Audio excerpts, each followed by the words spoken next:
before school, the child may be the target. And I say target, not victim, because we don't want to promote a victim mentality, so we are careful about the language we use.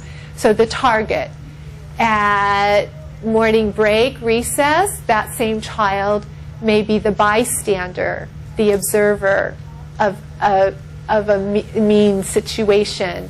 And the research is telling us that those bystanders can have as strong emotional reactions as the person who's targeted.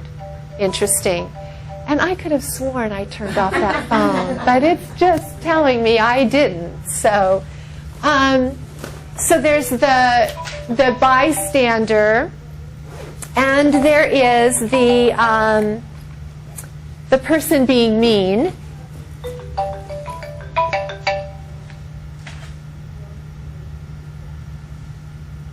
That's off.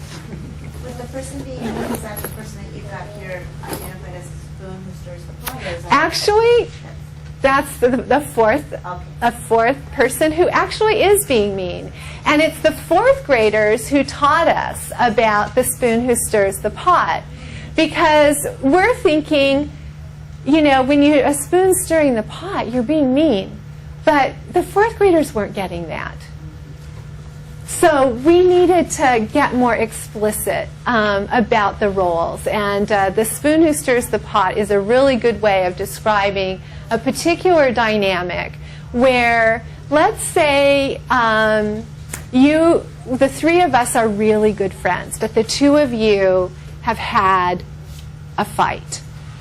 And Roberta, you decide to share with me, confide in me, because you trust me, about what happened and what your feelings are and what your thoughts are, and I'm being a really good listener. I'm using my listening skills.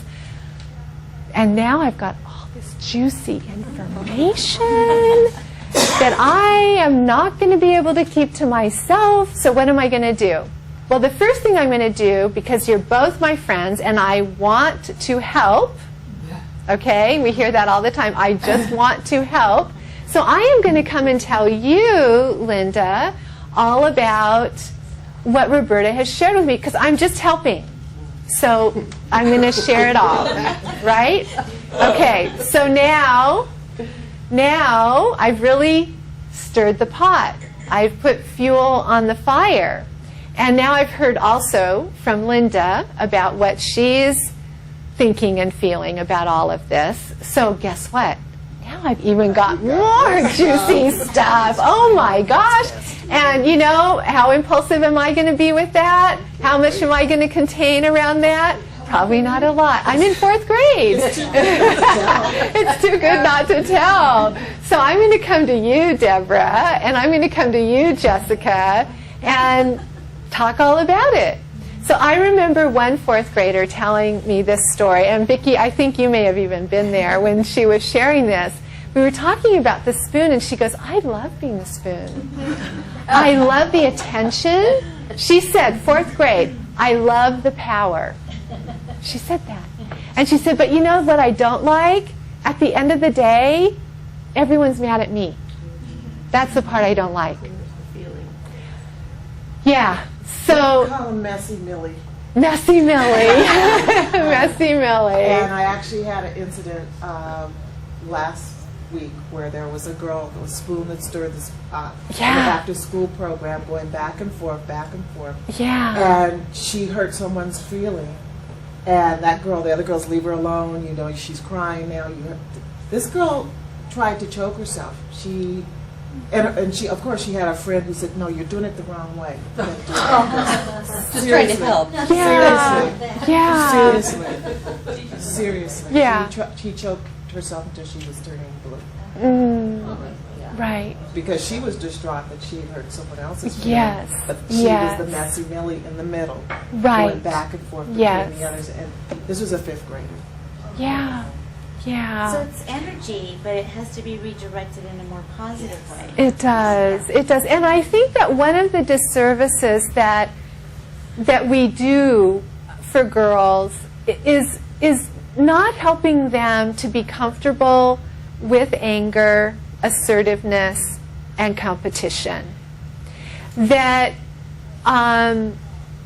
you know, the I hurt somebody, I want to strangle myself is tragic, but comes in part, I would suspect, from this feeling of it's not okay to be angry, and because it's not okay to be angry, I'm going to deal with my anger in this other indirect way, and now I've hurt someone, but I'm supposed to be a nice girl, and I'm not supposed to hurt people, so I've done this, you know, it's just a terrible spiral down, a terrible spiral down. And so one of the things I love teaching parents is, and talking to educators about as well, is how do we help girls to be effectively assertive, not passive, not aggressive, but effectively assertive, more comfortable with their anger, if that's possible. It's going to be baby steps, so that they can navigate more effectively some of this. Yeah. I wanted to ask you, the other thing I find, and I find this in my own practice working with new moms, Yeah. is it just the Yes. change, with my own children, and having worked with kids, we have done this disservice, I think, by teaching our children in preschool that we are all friends. Yes. And we're not all friends, and Right. that's okay. Right. There's this idea we teach them at this early age. We're all friends, and it's not that we're not all friendly. Friendly. Right. And I have had this conversation with my own daughter. And you don't need to be friends with everyone, but you need to be friendly. Yes. There's certain Yes. there's a decorum and an etiquette and a politeness that we need to have. Right. But it's not, if you don't Right. like somebody or somebody doesn't like you, or you don't care for them, whatever it is, that's okay. Yeah, I think that is a really good point. And helping kids become discriminating. Right. You know, like, okay, if they come home from a play date and it's like, I don't want to be friends with her anymore, then, like, let's talk about what happened. Right. And maybe it was a situation where feelings got hurt, there was some anger, there's something that can be repaired and that wants to be repaired. But maybe it's that don't have common interests, don't have, you know, whatever. But helping kids be able to figure those things out and figure out what situations need repair and what is that I'll be nice to that person, but that's not going to be my best Yeah, friend. we've done this with women where this is template of Right. we should all be friends. Yeah. And what does friendship mean? Yeah. Yeah. So, on that note, I mean, clearly, right, we could just keep going on this. This is just such a profound, human, big topic. And I am going to make myself available afterwards for any of you that would like to stay and ask questions that are perhaps specific to some situations that you're dealing with or more general. I'm happy to keep talking about all this. And We have time to take a few more questions. there are, okay. Yeah, Roberta. I just would like you to talk a minute about,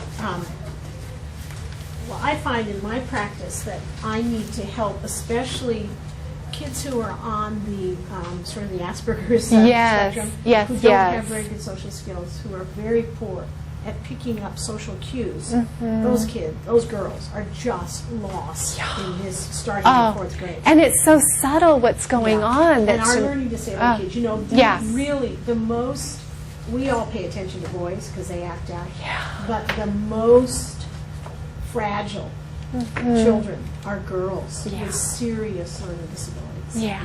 But they're Yeah. quiet in the Yes. back of the room. So they can't get their academics.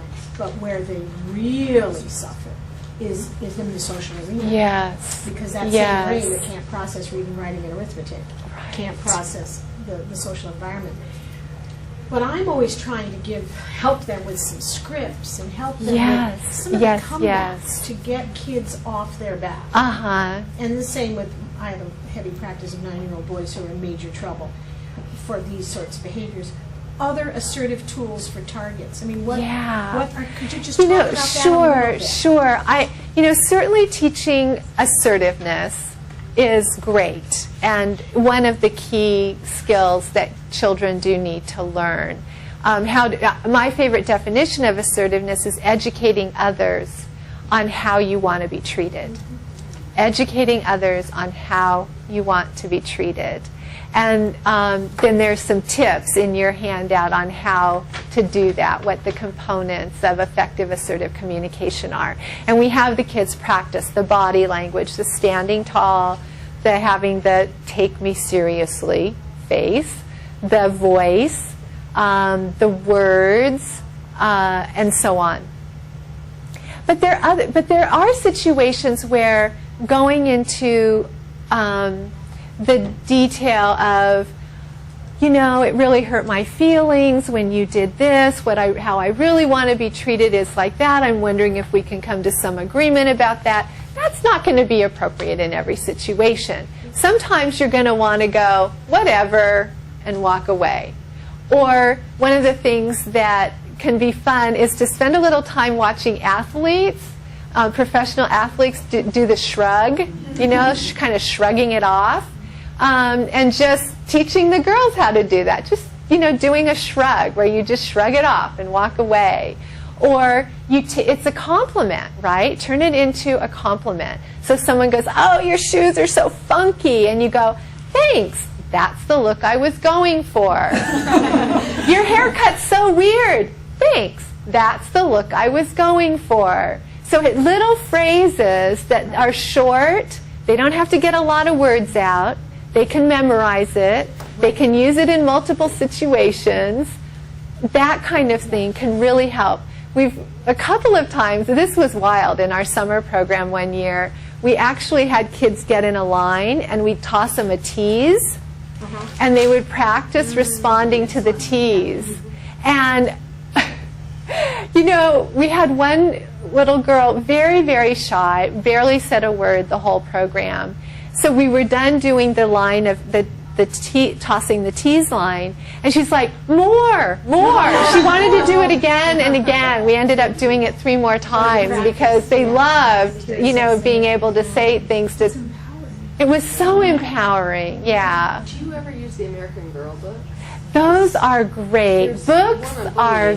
That gives you all these lines. Yeah. So Actually, the magazine, I had a child who we spent a lot of time in the magazine. They have a whole section every month on horrible things that happened or difficult days I had. Yes. And just getting kids to talk about those and did it ever happen to them and what might they do, and, just using that literary material. Yes, and I put some books in your book list, the elementary school books, which for kids with learning disabilities, some of these are going to be good for your middle schoolers. I've even had a couple of high school kids with PDD who've loved the elementary school books that I've listed. Simon's Hook is one that's been very popular about how not to get hooked by the tease and the taunts. And so take a look if you're looking for books for elementary school. I just wanted to comment that, my thoughts are going wild here, and I'm thinking that you were talking earlier about naming feelings. And, working as we do with an adult female population. Yes. You have these young girls who have never been, it's never been modeled for them, or they've never been taught how to name feelings. Right. They've never been given permission or know how to manage their angry feelings. And now they grow up, and now we have a whole population of women who are extremely depressed. Yes. Because they've never learned how to name their feelings. And anxious. Yeah, absolutely. Absolutely. Oh, thank you so much. Well, thank you. Thank you.